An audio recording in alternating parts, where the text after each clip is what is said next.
Welcome to the Scratch Golfer's Mindset Podcast. My name is Paul Salter, and I'm a triple-digit golfer on a quest to become a scratch golfer. I'm also a high-performance mindset coach and credentialed hypnotherapist with 15 years of experience helping high performers from all walks of life get unstuck and unlock their full potential. Join me each week as I not only detail my journey, but make mastering the mental game of golf simple, tangible, and relatable so that you can overcome the mental hazards keeping you stuck in the proverbial bunker of poor performance.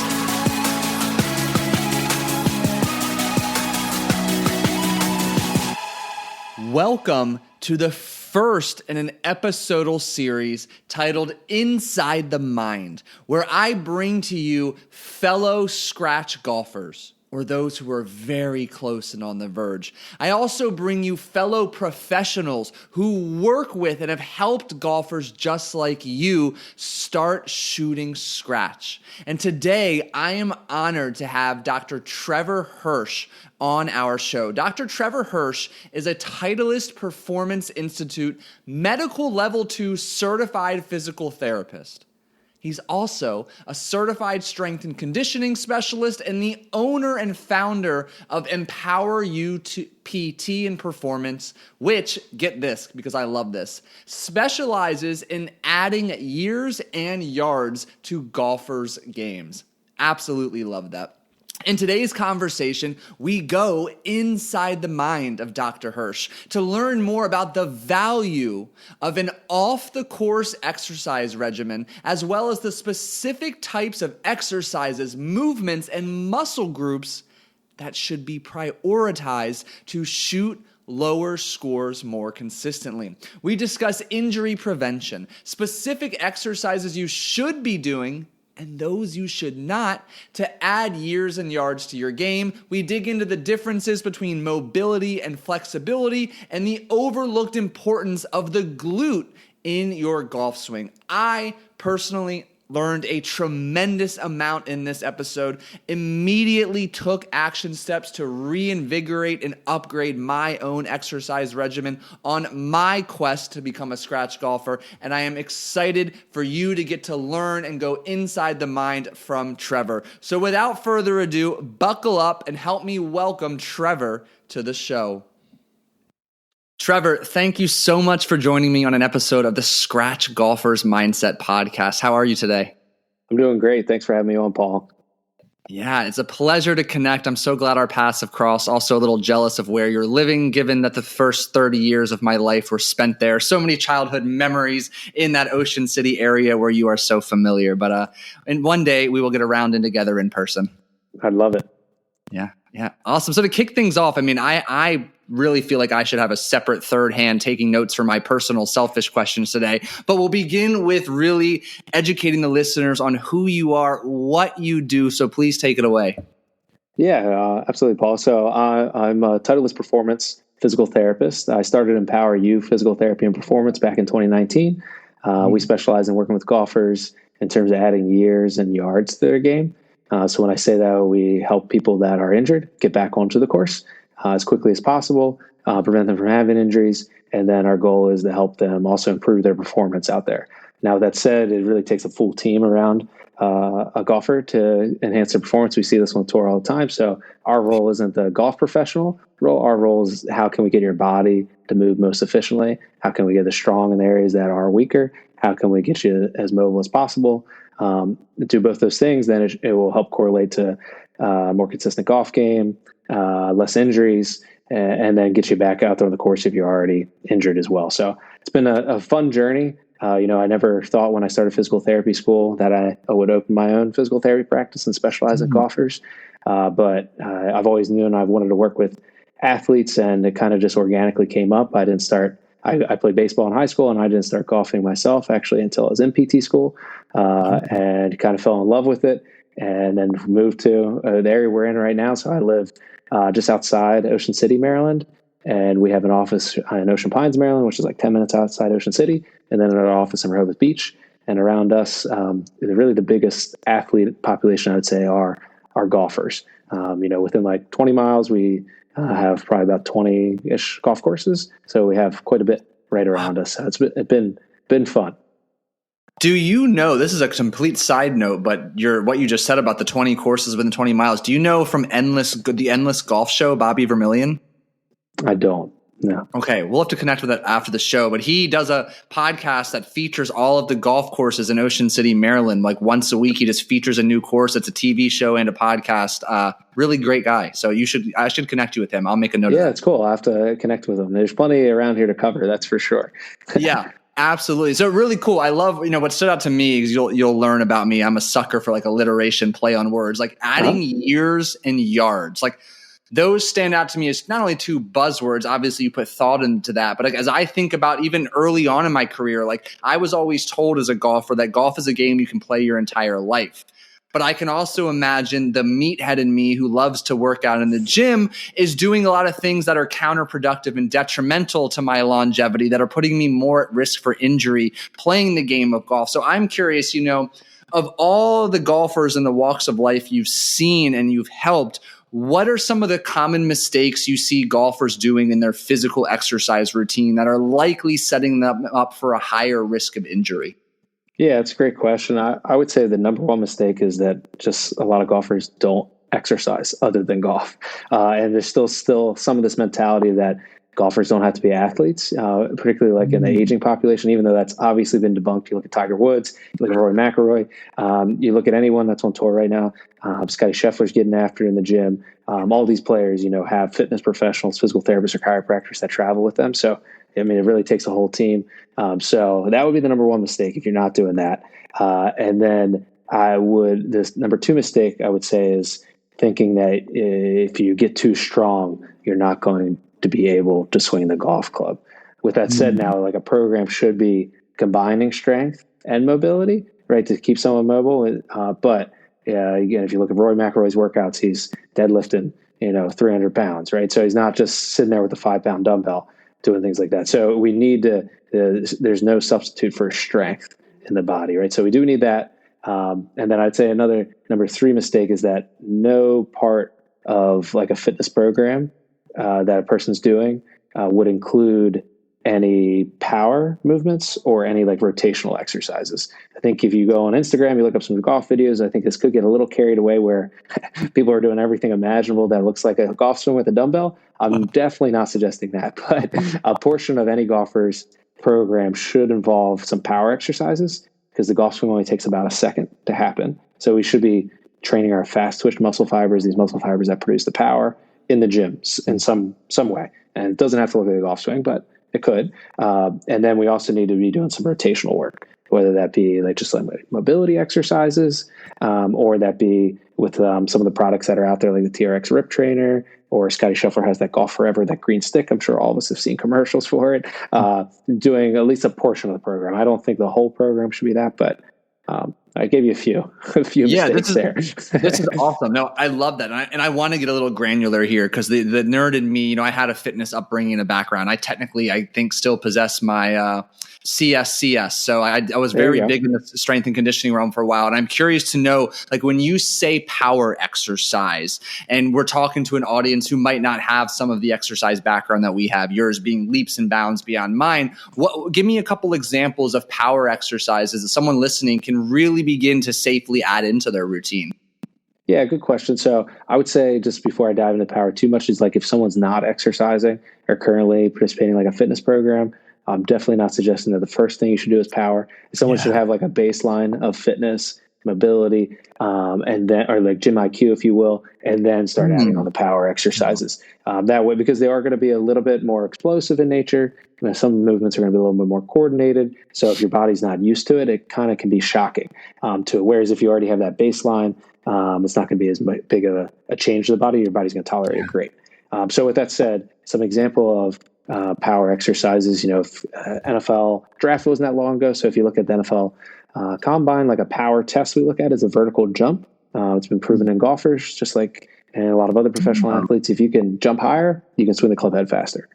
So how we turn that into, yeah, it's pretty wild.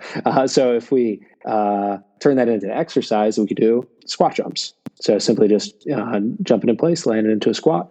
You could do other rotational jumps where you're actually like jumping 90 degrees and jumping for distance. That would be like a rotational power. Kettlebell swings, if people are familiar with that, where they grab a kettlebell, essentially swinging it underneath in between their legs and pop it up. That's a really good glute exercise. And then other ones that you really could do lots of endless possibilities, I should say, with a medicine ball. So you could slam it into a wall. If you have a padded wall like we have, if you have like a fireplace outside, you have a concrete wall, you can slam a wall into doing rotational work. You could do like a shot put throw, if you can visualize some of these movements. If you've ever seen track and field, right? You grab that medicine ball and literally just shot put it into a wall and bounce it back to you, or you throw it. And then if you don't have a partner or a wall, then you could also just simulate these movements without letting go. So like a mini, like a little pendulum downswing motion with a medicine ball without letting go, really focusing on the rotational turn. Those could be some examples of power exercises.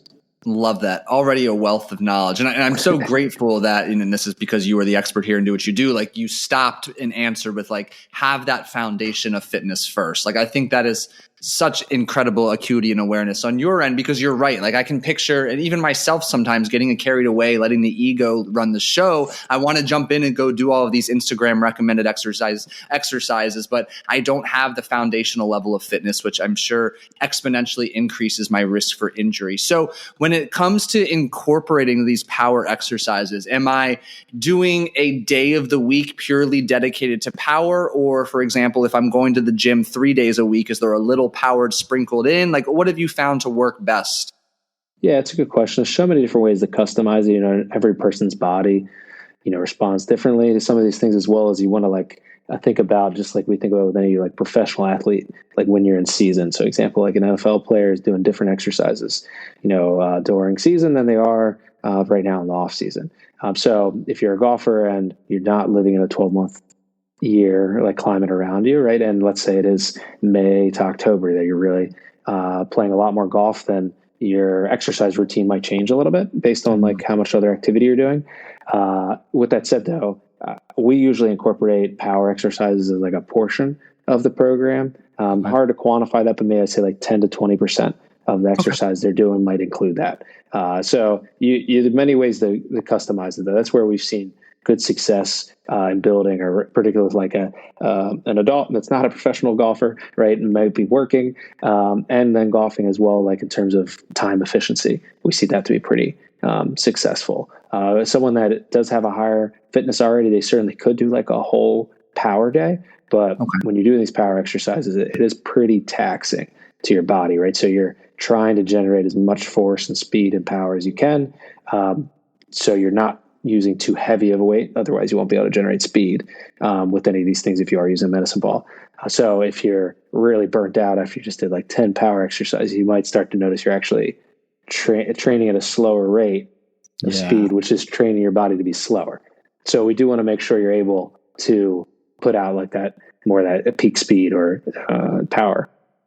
That makes sense. So for the listener right now who is in season, I'm going to assume it is May. So most places are regularly in season as best as they can be. Though I just saw my friend in Utah got like 10 inches of snow. So who knows? Weather's wild. But let's say that they are the habitual 3 times per week golfer, 0 exercise routine. The plan throughout the season is 3 rounds of golf, as many weeks as they possibly can. Where is their best place to start? They're loving what you're sharing so far. They finally are convinced, okay, I need some formal resistance training or exercise in my routine, but I don't want to take away from my 3 golf rounds per week. Where do you direct them to begin? Yeah, that's a good question. So, you know, there's tons of resources out there on the internet, and you certainly can find like our YouTube page. We have like 500 videos. You certainly just start adding different videos to your program. But really what I would recommend is the mentality of assess, don't guess. Right. So like have someone assess your body and see what your body needs. So wherever you're located, there's tons of Titleist Performance Institute fitness and medical professionals all over the country. You can go right on myTPI, I think .com/find expert, right? And you can type in your zip code and you can find someone that's certified. That's would be my recommendation to start. That way you can kind of see where you're at. Because we've encountered a lot of people that have been doing things for like a year or longer, and they're like, man, it's just not helping, or my back still hurts, or you know what, I can't turn through my downswing. And they've been doing like X mobility thing, they've been doing X strength thing, but that really wasn't hitting where their body was weak or limited in flexibility. So they're certainly getting benefit out of it, but it wasn't accomplishing the goal they were looking for. So I would start with trying to get assessed somewhere, and that way you can build like an individualized exercise program around like all your exercise routine, about how many rounds of golf you're playing, and then figure out with that professional like how much is too much, what is the right volume, and then what can I do like on those golf days, because golf is pretty, it's a light intensity exercise because it takes 4 hours, right? But on average, you're playing 18 and you're in a cart, you're getting 8 to 10,000 steps. You're walking 18, you're getting 12 to 14,000 steps. So that's quite a bit of time on your feet, and you're burning 1,100 calories, somewhere around there, depending on the person. So it's a lot of caloric expenditure. So it is light, but it does take a lot out of a person. So if you're not already having an exercise routine, that might be all you can do. But in a perfect world, we get to a point where, hey, we're able to do a warm up before we golf without a club, and then with a club, and then we play around, and then maybe on that day we're able to do some sort of at least core work or mobility work. And then the other days might be like our strength routine, or include some power exercises. Such a great description. And I love that you said that. I think one of the things I'm proud of that I did as I've gotten back into the game of golf is I haven't even played as of today. What are we on, May 8th, I think? I haven't played a full round of 18. I'm in phenomenal like gym strength shape, but being in golf shape is totally different than moving a bunch of dumbbells around. And I'm proud of myself for not going 0 to 100, because I probably would have tweaked a back or pulled a glute in some capacity. So I love that you said there's a general easing into this to ramp up the volume and inevitably the intensity. And I like how you broke down the importance of a clubless warm-up routine, a club with, and then you play your round. Now I'm curious, because ultimately I want to get you breaking down what one of the performance assessments that you do with your clients looks like, includes, and shares. But tell me first, and the listeners as well, how do you recommend shifting priorities between off-season for someone who can't golf regularly for a few months of the year and in-season training? Where and how do you differentiate priorities between the two when it comes to their physical fitness? Yeah, so somewhat's going to depend on like what are the person's goals, physical fitness wise, outside of golf, right? Ideally, we work with lots of golfers, lots of non-golfers as well, but even a golfer we're looking with, they might still want to lose weight. They might want to get stronger. One of our golfers like really has this personal goal. She wants to do a pull-up. Is that going to necessarily help her golf game? No, but that's a great personal fitness goal, right? That we're working hard at doing. I think it should be somewhat structured around that. But when we're talking about just like purely golf, if we're in the off season, you're thinking about, you're trying to get your body as healthy, as strong, as mobile as it can be. And then, maybe reinforcing some good habits you want to do out there on the golf course. So let's say someone has difficulty rotating through in their downswing and they're hanging back or keeping all their weight on their trail leg, then doing some rotational exercises that reinforces like a good weight shift to the lead leg in the downswing could be like an important part of the program. And that's a good time of year where if we're really taxing the body, it's okay that you're having more moderate to severe delayed onset muscle soreness, that you're fatigued after the workout, you're feeling really sore the next day, because, hey, you know what? You're not playing your sport right now. Or it's, hey, you're playing like a round, you're not even registering your score in the handicap system. So yeah, it's fun out there, and sure, you want to shoot the best, but no one's going to know. And it's not a tournament. Versus like in season, let's say I put you through a really hard workout on a Monday and you have the club championship on a Tuesday, and you notice you're like really sore every single time you come to the top of your backswing. From that, I might have did you a little disservice that you're working so hard right around that tournament. Now you should still exercise, right? But maybe your goals are changing where we're in season, and we're now, instead of in the off season, we're trying to build a strength up, and everything during in season, we're addressing like any issues that may arise in terms of like mobility, injuries, pain, tightness, and then just trying to like maintain our like physicality while still doing so much more golf. Well said. Such a thorough answer. I appreciate that. I know the listeners do. So break it down for us. A serious competitive golfer comes to your door. He or she is having some serious problems, recognizes there's some limitations physically that they are facing. Like, break down what that initial assessment includes, what information it reveals, and how you utilize that to put a plan in place to elevate their physical fitness and to ultimately put yards and years on their game. Yeah, so we have the cool role where we wear multiple hats as that medical professional being a physical therapist, and then our whole team certified strength and conditioning specialists as well. So we're looking at, it depends on the golfer. A lot of times what we see is like someone comes in and, hey, they're not getting off the tee quite as far as the rest of the people in their group or they used to. And they notice like, hey, my back is sore after every round. Like I can play, but I definitely could not play 36 holes, or my back's getting tighter in like 15 to 18. So what our assessment always starts with is a detailed like history about what's going on, kind of figuring out what that person's goals are, what they've been through so far in terms of exercise, and then seeing like if they have any issues on the golf course, like what is their shot pattern or their misses constantly. Hey, I keep topping the ball, I keep slicing the ball, and then that gives us some information, and then we go through the TPI fitness assessment, which is a 16-point screen that essentially looks at mobility, head to toe, strength in the most important areas of the body, particularly the core and the glutes, and then your ability to do golf specific movements in the torso, in the pelvis, or your hips. And then after that, we'll look at any other, let's say someone's injured. We'll look at any other like physical therapy tests we needed to. If we needed like test any particular muscle groups, we'll dive into that. And then we'll often video the swing. We have a golf simulator, and we video the swing to kind of piece it all together. Whenever I tell someone we're about to video their swing, I always tell them we're looking at it from a different perspective than the golf pro. Certainly, I might see some things like over the top or some things with their plane that are going on, but that's not my primary role to fix it. More what I'm looking at is the weight shift. Can they maintain their posture? Do they hit a certain point and their thoracic spine or the mid-back's limited and rotating, and then now they stand up because of like a mobility issue? And then in theory, if we correct that mobility issue, then they should be able to do something that maybe for a long time they've been working on by themselves or in a lesson, but it's like, man, I keep doing this, I can't do it. A lot of times it's because their body can't yet. And then you get their body to do it, then that lesson finally sticks. So then we build an exercise program after that. I feel like you just described me. Oh, that hit hard. I'm thinking like how I'm not able to yet replicate how well I hit the ball when I'm doing my one-on-one lesson. And I know I have some upper back or thoracic tightness that needs some additional work. So noted, filing that away. Yeah. Well, and I've been listening to podcasts, love it. And he obviously just recently began golfing, right? So the thing I always am talking about with golfers is if one year, not doing anything outside of golf that mimics golf, it's like really shocking to your body. So if you just think about like what we do in life, what are we doing in our life outside of golf that requires us to rotate our trunks and shoulders over and over again, right? An average amateur golfer takes 60 full swings in a round of 18. If you're not playing as well, maybe a little higher, right? And then if you hit some balls on the range, let's say you take 1 to 2 practice swings before every single time, like you're rotating 200 times with a club and only one direction, not going the other direction, right? So there's a lot of asymmetry.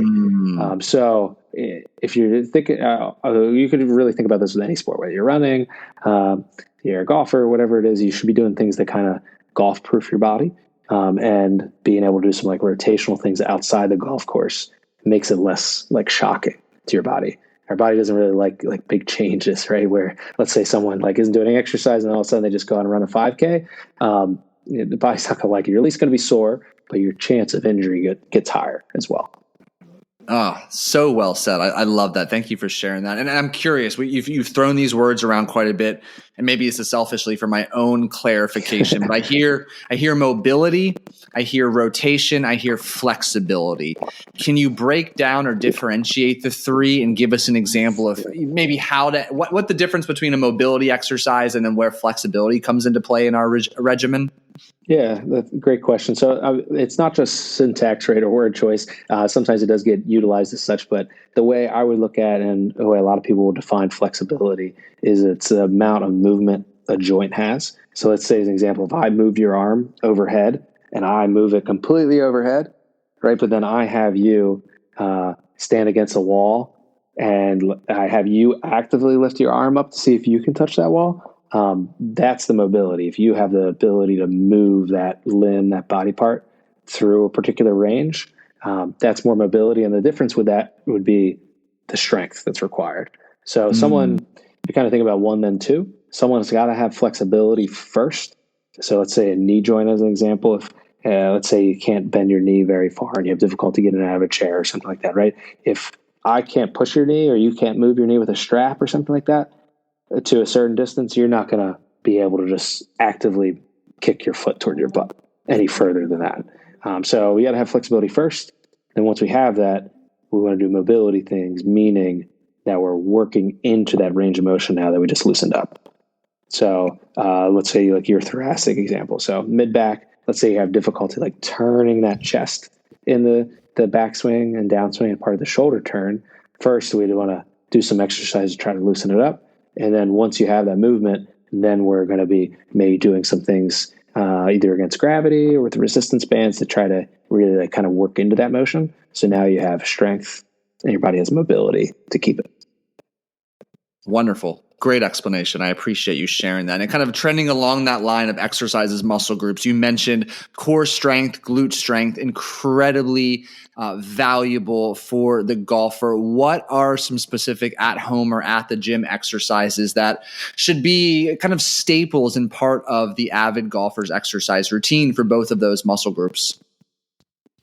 Yeah, I'm glad you brought that up because the glutes and the core, if we hook up sensors all over your body and track muscle activity in the golf swing, those are the two muscle groups that are the most active. So some people think, I got to get my arms stronger. And that might be great for your fitness goals or for the beach. And it's certainly part of the golf swing, but it's not the primary mover if you're moving your body most efficiently.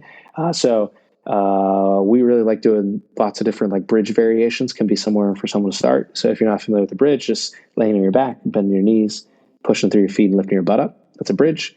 You could do that on one leg. You could also add some weight onto your hips, dumbbell, kettlebell, barbell, and do that motion. I think that's a good like starting exercise. And then after that, so it's for glutes, really great things you can do like squat movement patterns, lunge movement patterns, deadlifts, RDLs. So if I'm not speaking to your language, to any of the listeners, right, standing up and sitting down out of a chair, just doing that motion in air, putting one leg in front and trying to drop it down almost like you're going to kneel into the ground as a lunge. Those would be really great exercises to do, extremely functional for what we do in life. And then you can begin to add weights to those things. So that would be some good glute exercises I would begin with. And then core exercises, it's good to, like we kind of check two boxes with flexibility, then mobility. I would start with some static core exercises, meaning something like a plank is a great place to begin, or a side plank, because you're just working on static core, meaning you're not moving. And then over time or simultaneously, you can also work on some dynamic core. So good example, that would be a dying bug. So if you picture a bug on its back, dying, flailing its arms, you're essentially laying on your back. And many variations of this, the way we typically instruct it would be laying on your back, hips and knees are up to 90 degrees, shoulders up to 90 degrees, and then you straighten opposite arm and leg, getting close to the floor, and then come back, and then you switch to the other side. The idea is kind of keep your core activated, back flat. If you haven't tried this before, if you're listening right now, you're not in the car, lay down on the floor and give it a shot. It's pretty challenging on your core. And then we like to do some different band things. So if you've never heard of a Palloff press, you can type that in YouTube, Pallof. That's a really good one where you grab a band and you essentially hook it to something, or it could be a cable column. You walk out a little bit, you press it straight out of your abdomen. Looks like you're not doing anything, but when you go to do it, it's trying to pull you over and it's trying to rotate you. So what your job is to do is to fight the rotation. So that could be a really good exercise to strengthen the core and glutes as well. Yeah, I haven't done that one in years. I'm so glad you put that back on my radar. So your face laid up that you must have done that before. I have, and you're so spot on. You put like 20 or 30 pounds, and you feel effortless when you're grabbing it to get set up. And the moment you start, you're like, whoa, wait a second. Yeah, whenever I show that exercise, people are, and what do I do next? I'm like, well, this is the exercise. It's surprisingly difficult, but a good exercise. And all those things I just named, you can essentially progress them to harder exercises. You can add more resistance, all these different things. So that's a good starting place for people to begin, I think. Awesome. So of the wide array of amateur and competitive golfers you've worked with, if you had to really take a step back, I mean, almost maybe a 30,000 foot view lens to observe what the best of the best are doing, what they're prioritizing in their physical routine, specifically, what stands out to you as a priority, physically speaking, for those golfers who are truly ascending to the next level? Yeah, I think they're just optimizing their health, right? So a lot of times we talk about like the 4 pillars of health, right? Stress management, sleep, nutrition, exercise. So if you're only doing one of the 4, then you're leaving a lot to be desired, right? I'm sure you probably talk about this with some of your clients too, and all of us can think about a time where they didn't sleep well. You might be a little agitated, a little irritable, right? I could think of times where I haven't slept well, right? Or my nutrition's not good or something like that. And I'm out there on the course and I might be struggling to concentrate. I might just be tired where I don't have enough energy to swing the club. So the performance is definitely going to be impacted. So if you're serious in the really like anything in life, right, those would be the 4 things I would really be focusing on. And I think if you look at the big names in golf right now, Scotty Scheffler, Rory McIlroy, all those other guys out there, outside looking in, they seem to be having those like 4 points on point, if you will, right? And really the exercise and then the practice, routine, sleep, nutrition is all clicking. We're on the same page. And I think you'll agree that, and maybe the listeners especially will agree, like that's not a sexy answer. It's boring. It's basic. But I always find myself reiterating and stressing, like those who are truly and significantly more successful than their peers learn to fall in love with the monotony of doing the same little things over and over again. It is that consistency and commitment that accumulates to be the massive differentiating factor we all see and think to be that night and day or the overnight success, when in reality they've just been doing the same thing over and over for years, decades beyond. Yeah, exactly. I think I saw a video a while back of looking at like Tiger's pre-shot routine 2003 versus I think it was 2018, and it was literally the exact same, and to the millisecond took the exact same amount.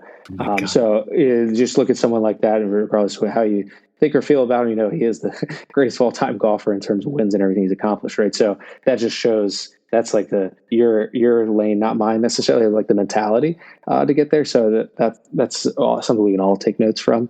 And it's not the sexy answer, like you said, just like with the power exercises that we were talking about before, all of us want to hit the golf ball further. I've yet to meet anyone that's told me I want to hit it shorter, right? So, but we got to check a couple boxes to get there first.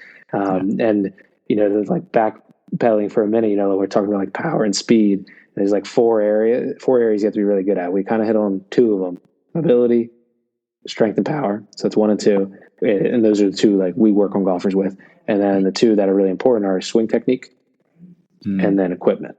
So I see often golfers are the best at equipment. They just buy their new clubs all the time, right? And that is the sexy answer, if you will. Let me get that $600 driver. It's going to change my game.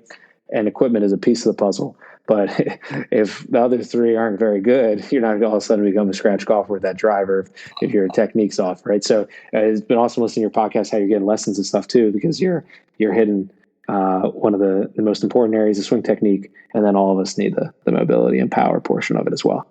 Oh, I love that you shared that. That's such a relatable, powerful example, and you're spot on. It's the dopamine flooded decision. It's exciting. It's sexy. We get to show it off to our friends. New driver, new club. But at the end of the day, you're right. It's probably one of the smaller pieces of that complete puzzle to add more years, yard, and power to your swing. So such a great example. Yeah, I mean, this would be a question for you. I don't know what it is in part of like the human condition or nature, right? Because a lot of society we're looking for that like magic pill or that magic fist, and it seems like it's kind of that thought process too, like the driver buying that new club. Even though everything we just said is kind of logical, it's very easy for all of us, including me, to fall into that trap. Like, oh, I'm just going to get this, and then I'm got to become Tiger.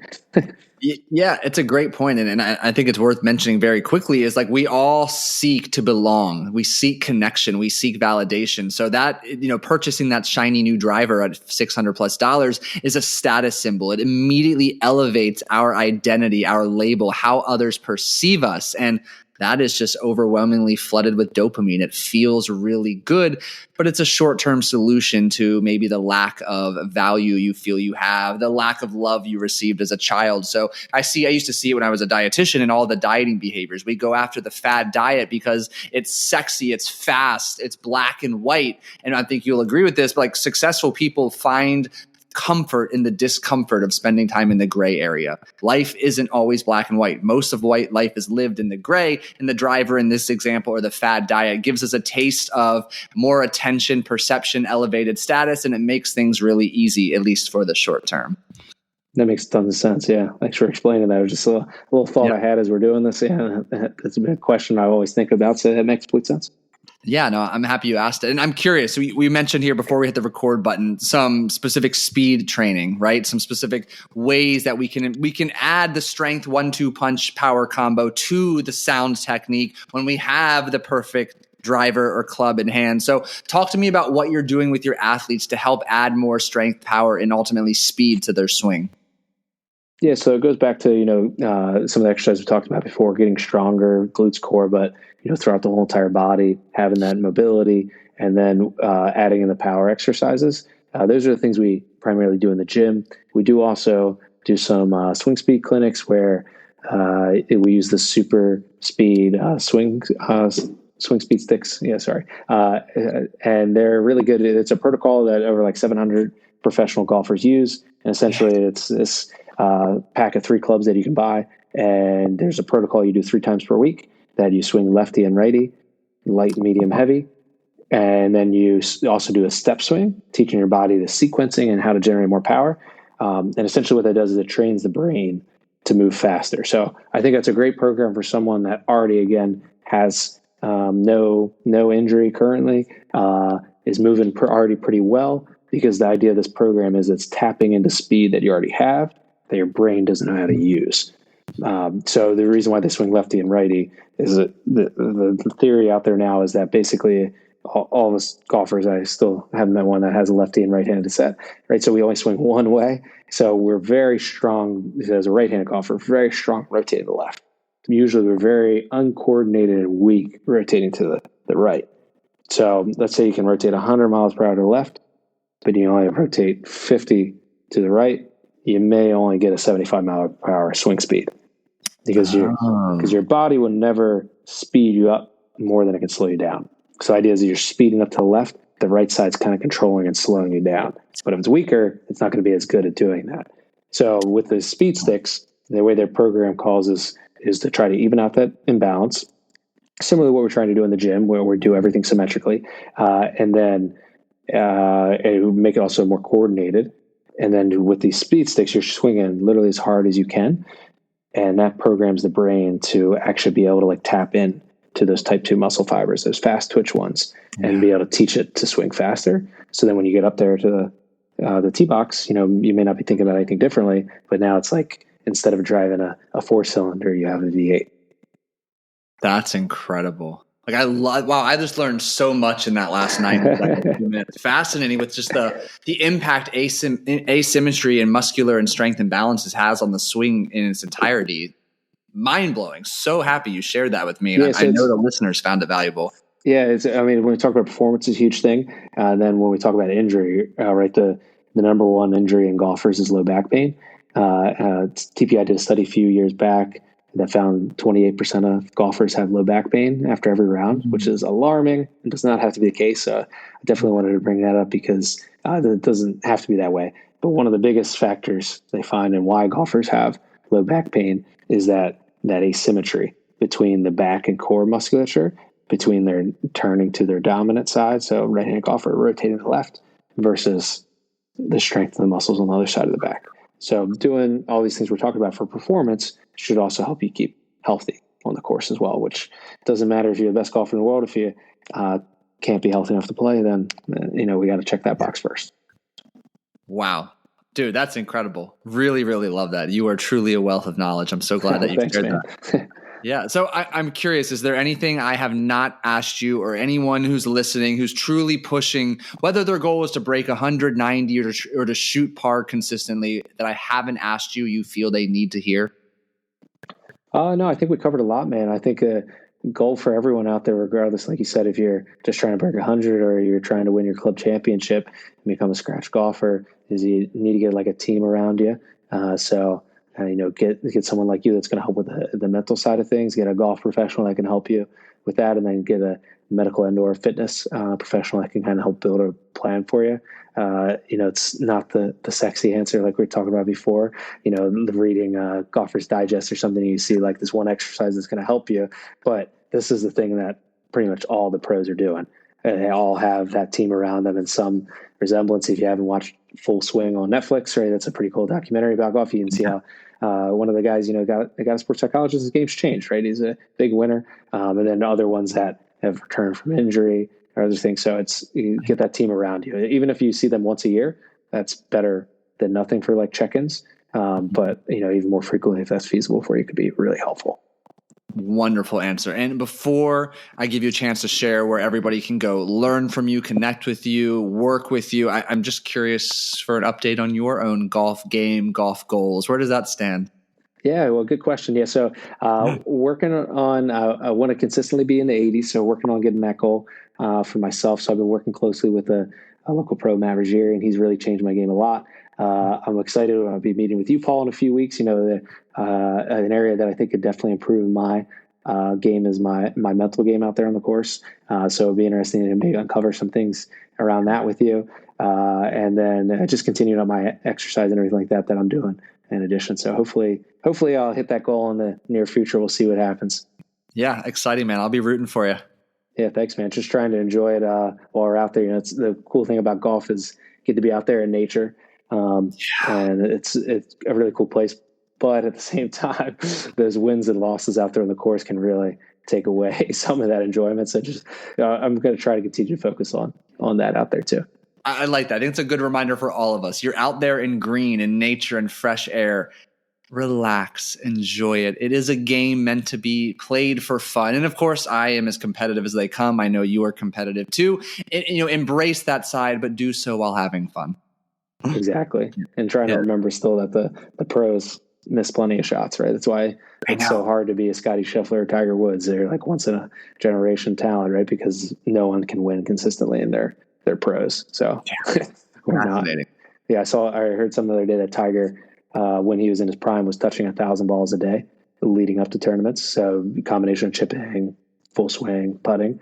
I think it's safe to say none of us are doing that. So it's something I'm trying to remember, that I have to be a little lenient on myself on those things. That was a great reminder for me as well. So thank you for that. Yes. And where can our listeners go to connect with you, learn from you, engage, work with you? Please share all the places they can do that. Yeah, absolutely. Empower You PT and Performance is our practice. You can find us at empoweruptp.com. I'm sure we're going to drop all the links to all of our social media, things like that. We're going to have Paul and soon on our podcast, so we're pumped for that. We put out tons of content on Facebook and Instagram and everything like that. If you're ever looking for just some reasons why you might be experiencing X or some exercises, at least could be a starting point to get you some information out there as well. Awesome. Well, Trevor, you have completely blown away my expectations. I sincerely appreciate the wealth of knowledge and the fantastic conversation you've brought today. So thank you for being here. Absolutely, Paul. It's been fun. Thanks. Absolutely. And for those of you listening, thank you for being here. I sincerely appreciate you. If you found this conversation valuable, you know what to do. Go share it with a friend, a fellow golfer. There is so much value in this episode. Share it, go back and listen to it again. And if you found that much value in this episode, it would mean the world to me. If you take 5 seconds, leave a genuine rating and review on Apple Podcasts, Spotify, or wherever you are listening to this episode. Well, thank you again for listening. Have a great round of play your next time out on the course, and I'll see you in the next episode.